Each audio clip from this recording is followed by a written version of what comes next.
got it. It's very short, but they come to the cell and they'd already been there, but the sergeant shows up with the guy filming and he says, Frank, come cuff up. I said, no. He said, come cuff up. This is your last chance. And I said, or you're going to be sprayed, he said. And I said, tase me, spray me, do whatever the fuck you got to do. And before I could even finish, he sticks a freaking crowd control ballistic can, the big like bear spray thing, sticks it through the tray slot. I'm in a locked room and he hits me, and I was naked too. So hits the whole side of my body, and I refuse to cuff up. He shuts the door, they leave me there. They come back hours later, they got to turn the vents on. They couldn't even stand outside the cell. I was in there. Oh my God, it was the worst experience of my life. I wanted to die, I really did. And they came back and it was kind of like dying down a little bit. And they're like, you're gonna cuff up? I said, you guys are gonna have to fucking suit up and come in here and extract me. Next thing you know, because that's what they're supposed to do, the sergeant who pepper sprayed me comes back and he says, I'm here to negotiate. I said, oh, you're here to negotiate, huh? You're here to negotiate, what'd you do? So they ended up letting me go to a completely different tier that I was okay with, instead of trying to put me into what was called I tier, where they have cameras in the cells and it's a punishment type tier. So yeah, anyway, I did 2.5 years in solitary confinement for refusing to shave my beard on religious grounds. Hell yeah. Hell yeah. And then winning the lawsuit was the key. I didn't get any money or anything like that, right. But it's the principle. It's a matter of principle. So people have beards now in prison. Everybody can have a beard as long as they want now, too. So yeah, they changed the whole policy. I swear to God, if they touch my Viking haircut, I'm not even kidding. Like in Rhode Island, this guy got arrested. Mohawks, they do shit, yeah. Like rightfully he went to jail, maybe. I don't know. Allegedly he did something wrong. But they use a nail clipper to cut his whole head, whole full head of hair. Because he had the same exact haircut. I don't know if you guys see this. This haircut. My hair is like bad when I have my hat on. But see how it's like shaved on the sides like that Viking haircut? They made him, they clipped it off with nail clippers. They did that with a few guys that had dreadlocks. And, you know, I tried to get... Bullshit. I tried to get people, this is the problem, when you're in prison and you have long sideburns or something, like they'll put you in solitary confinement for refusing to like follow these orders. And people don't want to lose their visits and all this stuff. They just want to get out. So they're going to do whatever they're told because it's all internally controlled as well. So you go to a hearing there and it's all jail guards that are running the hearings process. It's you think this is a kangaroo court? Right. I stopped even going out to any of those hearings. I said, you guys want to write me up? Yeah, go do your thing. I don't care. I ain't even showing up. Yeah. You know?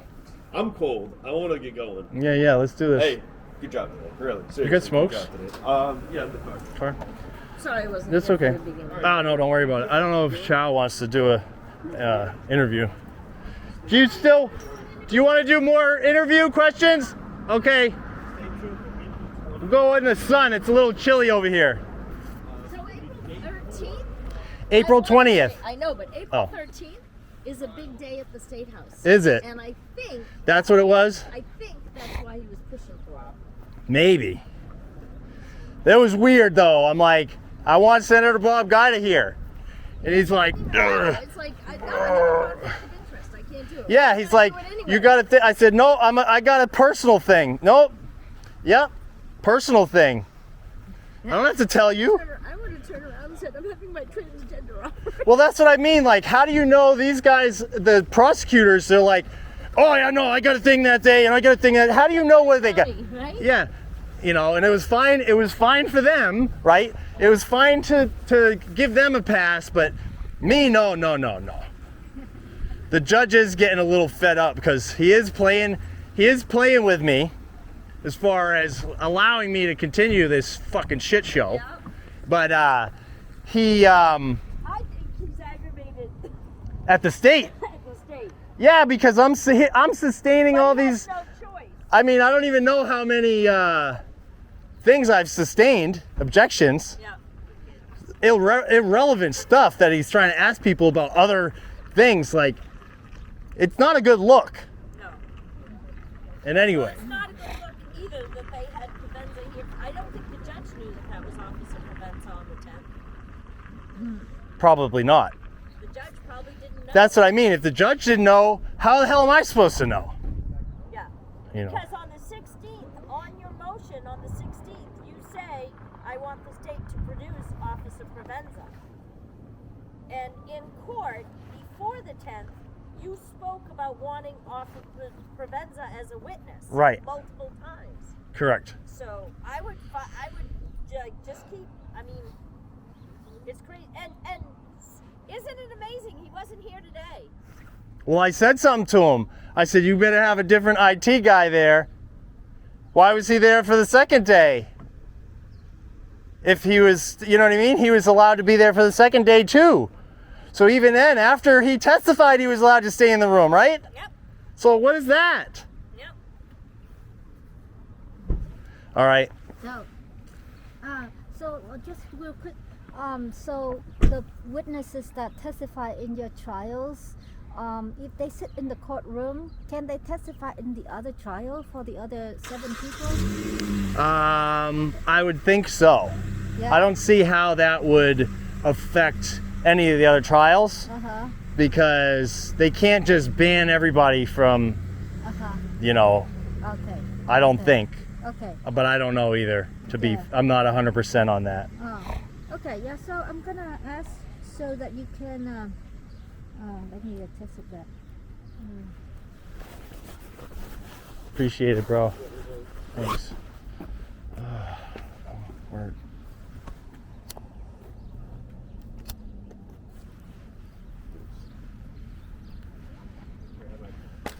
Oh, body cam on. Is it shockproof? Oh yeah. Should be. You can drop these pretty good. It's all rubber on all the sides. Okay. Yeah. You wanna stand there and set up the. Do we want to have the? Yeah, sure. We'll go over here. All right. Have a good one. I'm not gonna walk. All right. Yeah.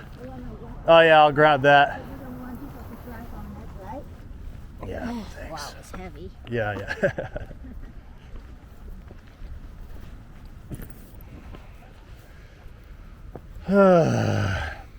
So ladies and gentlemen, today is Friday, March 31st, 2023. We're here in the back of the Concord District Court in Concord, New Hampshire, and I see Frank Staple here. Hi, how are you, Frank?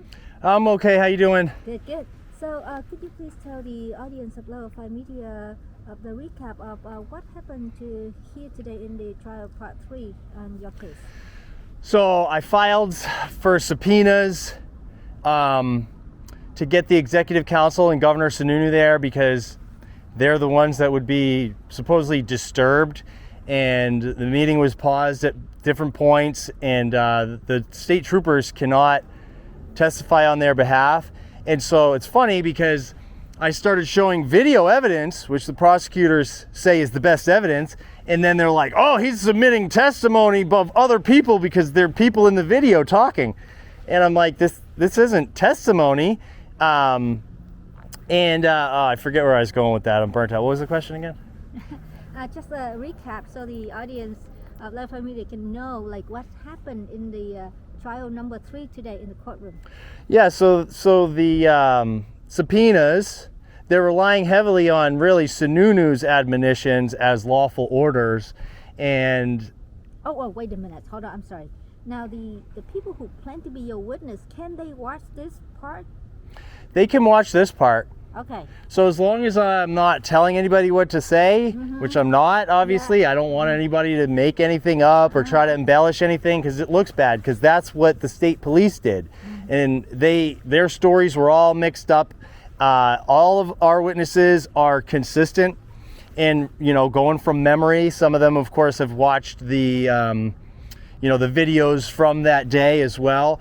They just don't want people watching the trial who might be testifying. At this point, it's looking like that we might have one more witness. I'm going to be fighting to have one more witness, and I'll be able to finish my going through all the videos. So I'm going to go through.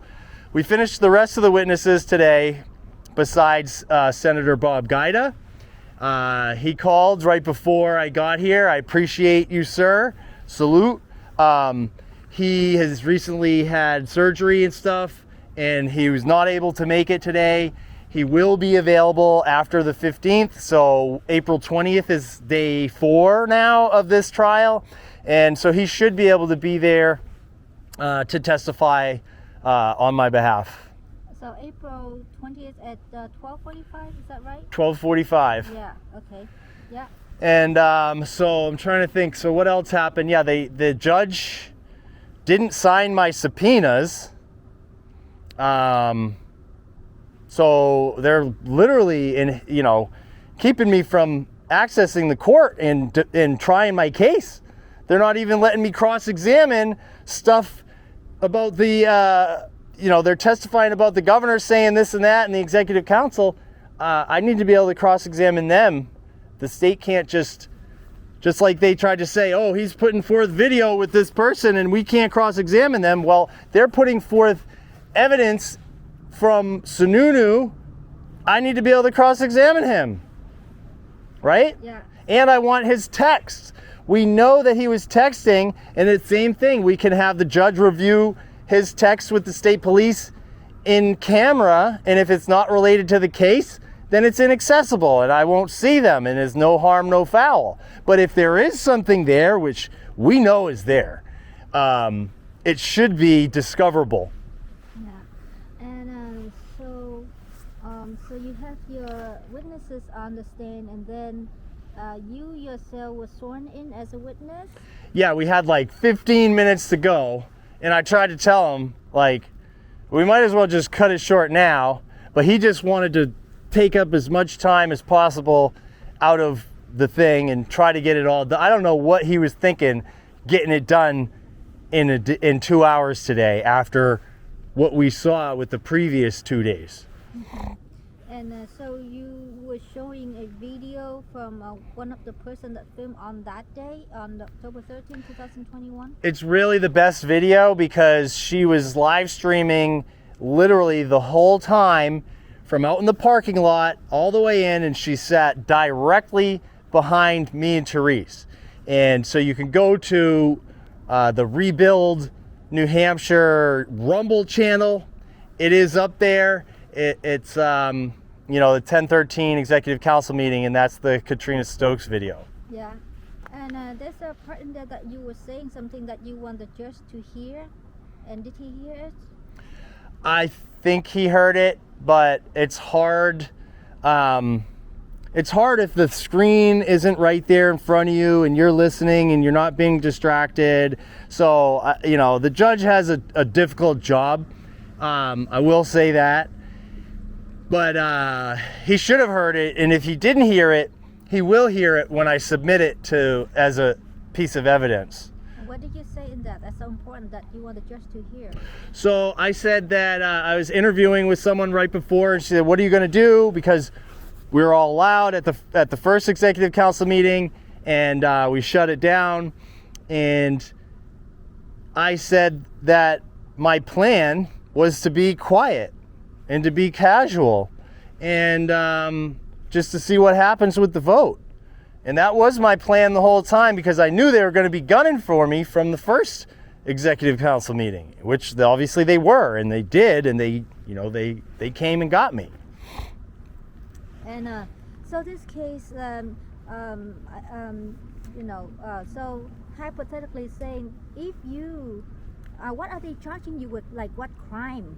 Like what level of crime that they are trying to charge you right now? 4 Class B misdemeanors.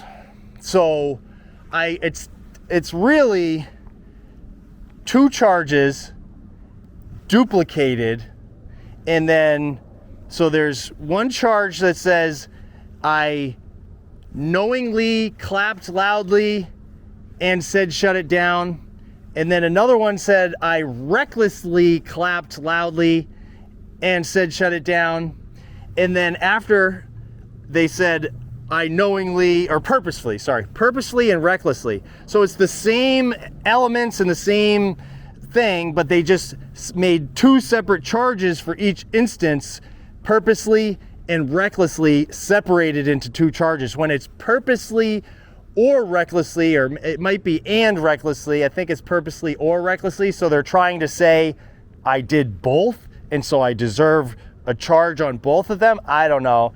It doesn't make any sense, but they're saying I clapped loudly, and originally it said made a loud noise, and then they changed it to said shut it down, right? And I did say shut it down in the second instance, but by then I was already in cuffs and I was removed to a completely different room. So if they could hear me from there and that disrupted the meeting, maybe they should have, had their OPSEC a little bit better than that, because their plan didn't work out the way they wanted it to, unless they just wanted to start randomly arresting people and terrify the citizenry.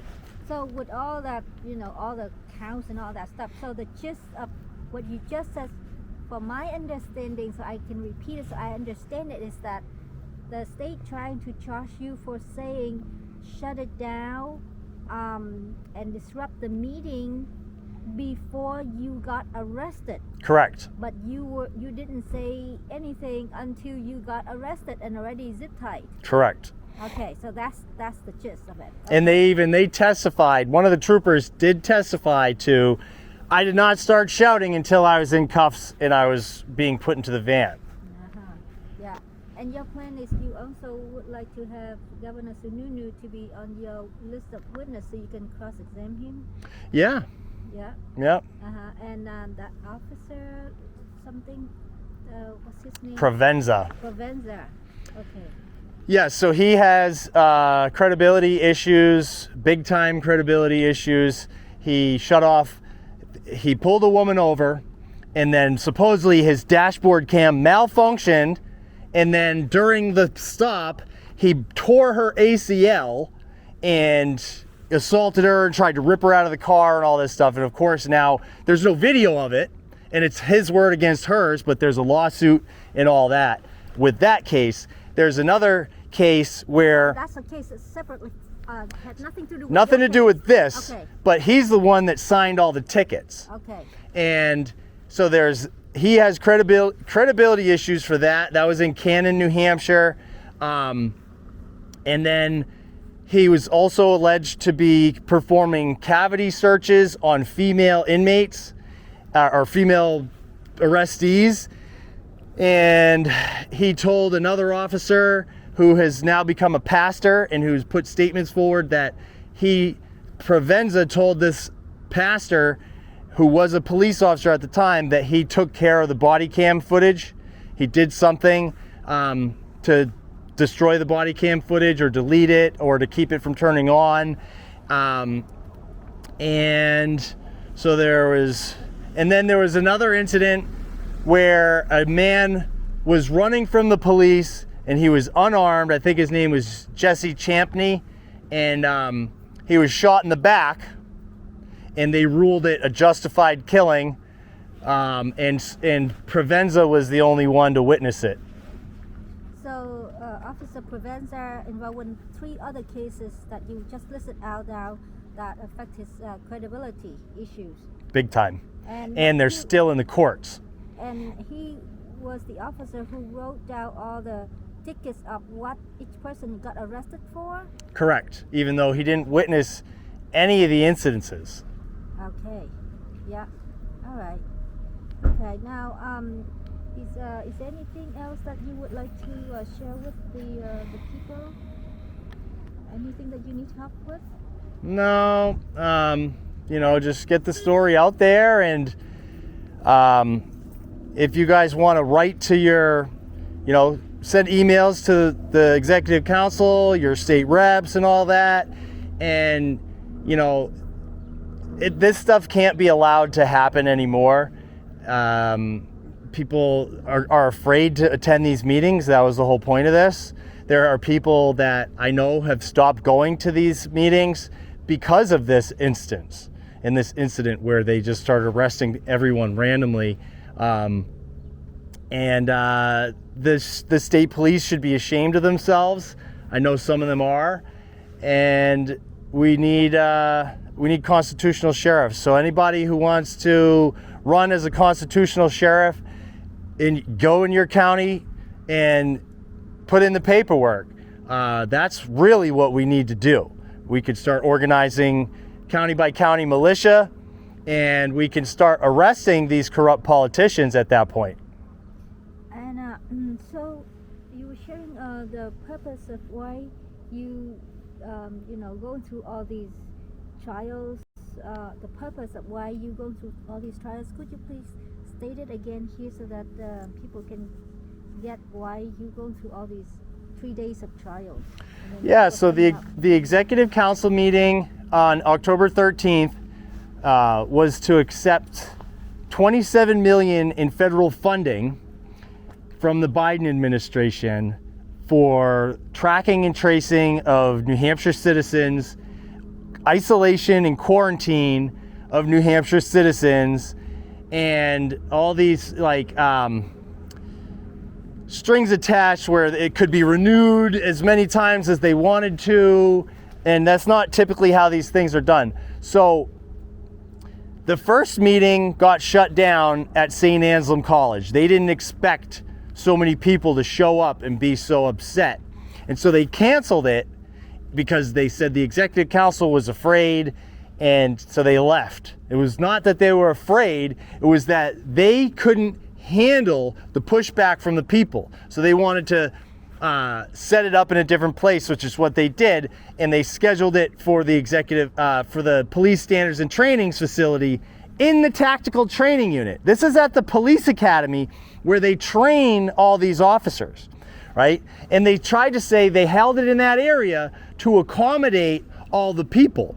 But the problem with that theory is the room only held like 175 people, or 173 they said, and there wasn't even that many allowed in there. There was over 100 people, probably 200 people outside that was not allowed to get in.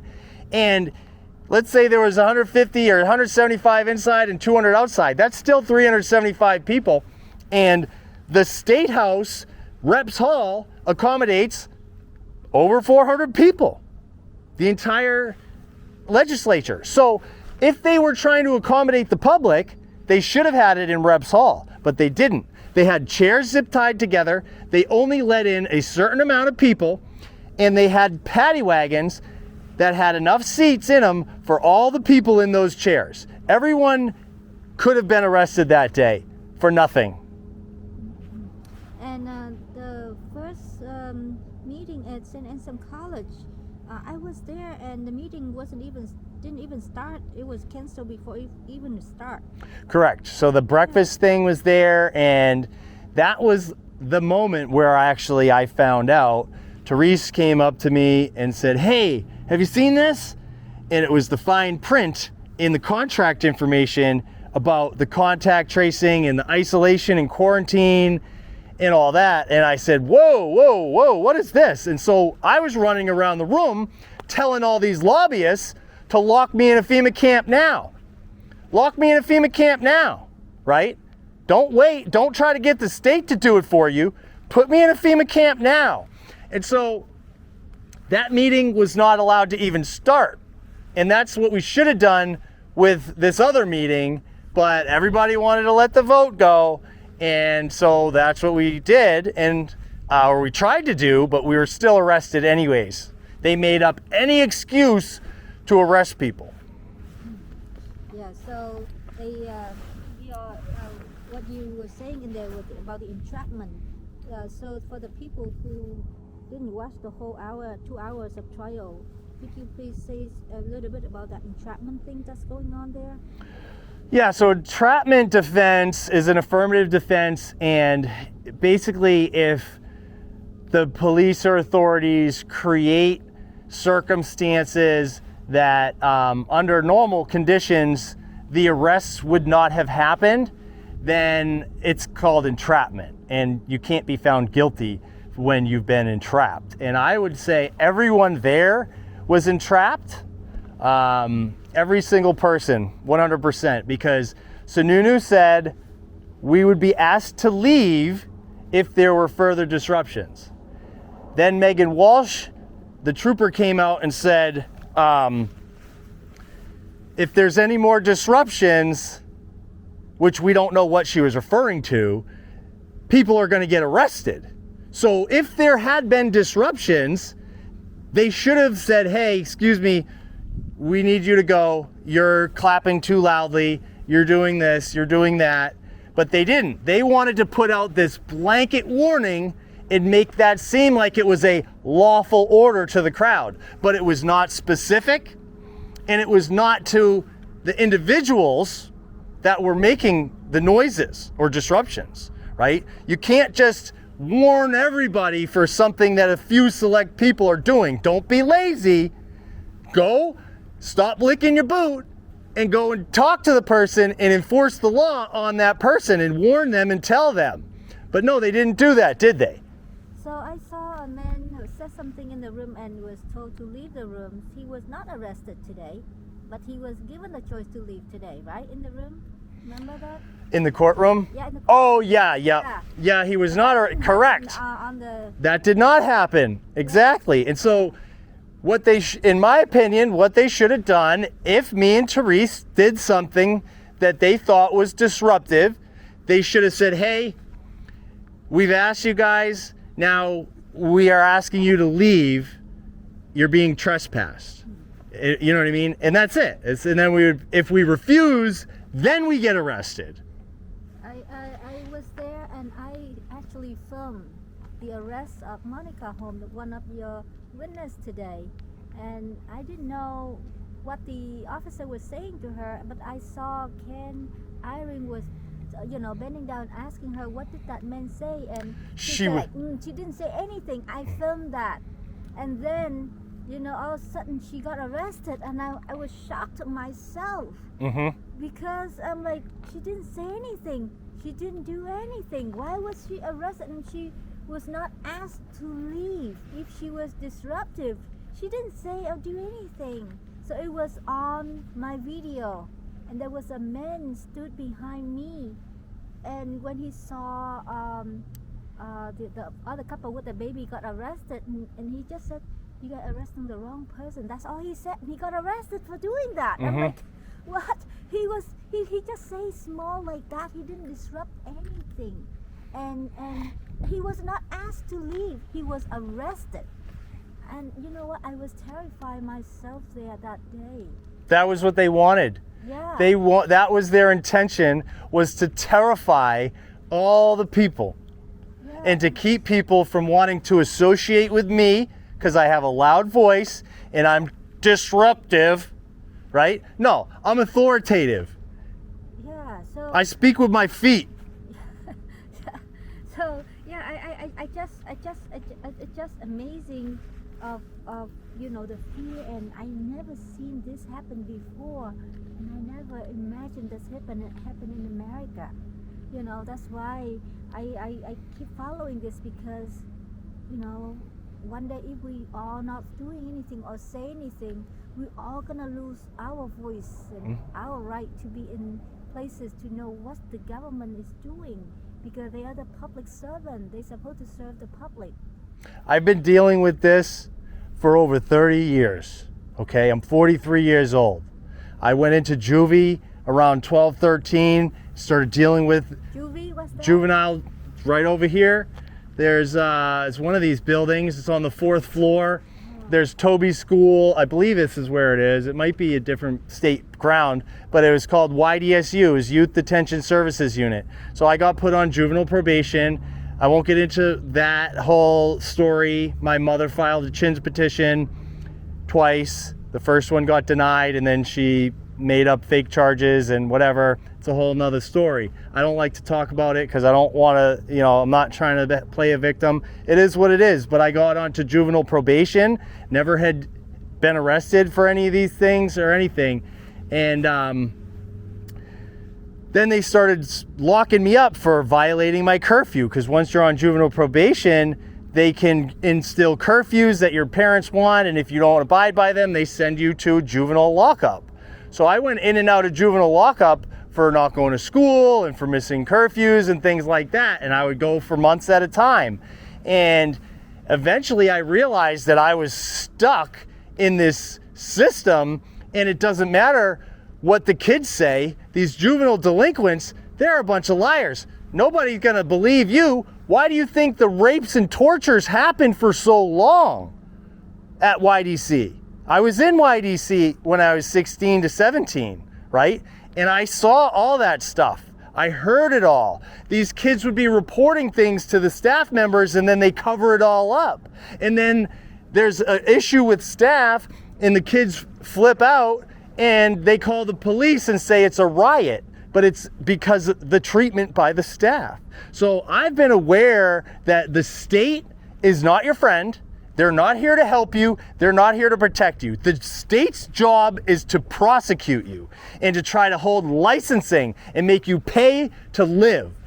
That's what the state is here for. It's not here to protect us. Maybe that's what it was intended for, and it is, I think. I believe in the Constitution. I believe in the rule of law, but they are whittling it away, and they're practicing statutory law, which has nothing to do with the Constitution. And then they make you have to jump through all these hoops. You look at my trial, you can't even try to represent yourself as a person. You have to pay some bar member to come and follow all the rules for you. But then when they come to try to represent you, they don't want to do anything or say anything that you want them to, because they're an officer of the court, right? Yeah, and I also, just for the record, because I had to stay in the courtroom to film it, so I couldn't be on your witness list.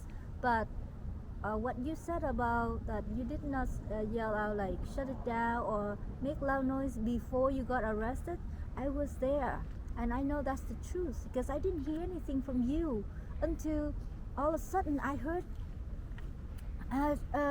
you were yelling something in the back. I don't remember exactly which you yelled out first. And then we heard your voice, and then I heard like we're being arrested, and then we all looked back, and then that's when, you know, some people ask like, what happened to them? Why are they being arrested? And I start filming these things, but I didn't. And that's hear anything when. From you. So that's the thing. That is when, once all the commotion starts to happen, that's when Sununu says, "All right, we're gonna pause here real quick," and nobody heard it. Nobody heard it because there was too much commotion. He said it very quietly. Yeah. And if you watch the video from the executive council perspective, right after that, you can hear him say, okay, let's start it going again. And so they started going again so that they could try to say people are disrupting the meeting. But people were already being arrested while it was stopped. Because he was like, oh, let's pause it. And then they're like, whoa, what's going on right now? And then they start getting arrested. And then he starts the meeting back up, hopefully maybe thinking, oh, well, maybe we didn't. I don't know what he was thinking, but none of it makes any sense. I didn't even hear about stop the meeting. I did not hear that. And I was there filming. I was so focusing on these arrests. I didn't even hear he say that. Right. You know, so, I mean, I was there. And you didn't say anything. You didn't do anything noticeable at all, and until you were arrested. So I don't know why it takes like 3 days already for this trial and going on to the 4th one. There are murder trials that don't take this long. You know, I mean, shouldn't they just watch the video and saw from all that? And these witnesses. They did watch the video. That's the problem. And they still didn't recognize that? The state? Yeah. The prosecutors, they know that I didn't do anything. Yeah. They are trying to cover their asses, and they're following through with a bad thing, because if they stop it now, it's not a good look for them either, right? So instead of trying to save face and say, hey, we made a mistake, they have to follow through. I've dealt with this 1,000 times too. I don't know how many things I've gotten thrown out for illegal search and seizure and all these other things that I've won. I mean, look at how many objections I had to do that were being sustained, that this prosecutor is asking things that are completely unrelated to the case. And he's having their officers testify about stuff that I'm not even charged with. So, what's going on right now? Yeah. So yeah, I heard some citizens were complaining why our tax dollars being spent on this case that is so obvious, is in the video, and didn't the judge or people in there or the prosecutor keep saying that the video is the best evidence? Yes, but then they don't want to let it in. They don't want to let it in at the same time. It's the best evidence, but it's only the parts that they want to selectively cut out and amplify. Oh, okay. So That's the best evidence, is selective evidence, not the whole uncut evidence, right? yeah. So is there anything else the public can do to help you in this process? Because looks like you are fighting this is for the freedom for and the rights for everybody. It's not just for yourself, right? Of course, it's for everybody. I'm not getting paid for this, that's for sure. I mean, I sacrificed so much. I've sacrificed friendships and relationships and time and money. Yeah. So it is what it is. I'll survive. I have my own life to deal with. Hopefully after I take care of all these charges, they don't do this again. But yeah, write your reps, write the newspapers and all that. Any of your contacts, anybody out there with good contacts, make us think. I mean, do what you feel is right and just here to help to spread the word. But I'll just keep doing what I do. Right. Well, Frank Staples being Frank Staples. Thank you so much, Frank, for sharing your stories with us, and thanks to all the audience watching and sharing the information and praying for Frank and for our rights in our country. Ciao Kelly from the Familia, reporting live in Concord, New Hampshire. Thanks for watching and sharing. Thank you, Chow. Yeah. All right.